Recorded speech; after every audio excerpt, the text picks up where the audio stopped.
رمضان المبارک کے اندر 4 کاموں کی کثرت کہ رسول اللہ صلی اللہ علیہ وسلم رمضان المبارک کے اندر ہمیں 4 کاموں کی ترغیب دیا کرتے تھے۔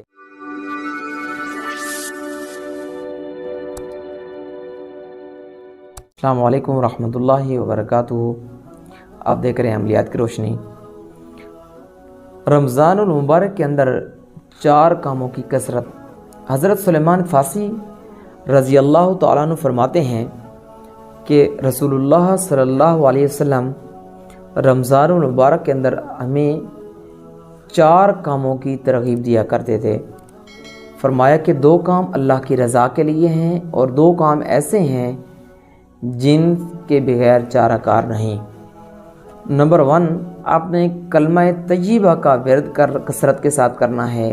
نمبر 2، آپ نے استغفار کی کثرت کرنی ہے۔ نمبر 3، آپ نے جنت کی طلب کرنی ہے۔ اور نمبر 4، آپ نے جہنم کی آگ سے پناہ مانگنی ہے۔ والسلام۔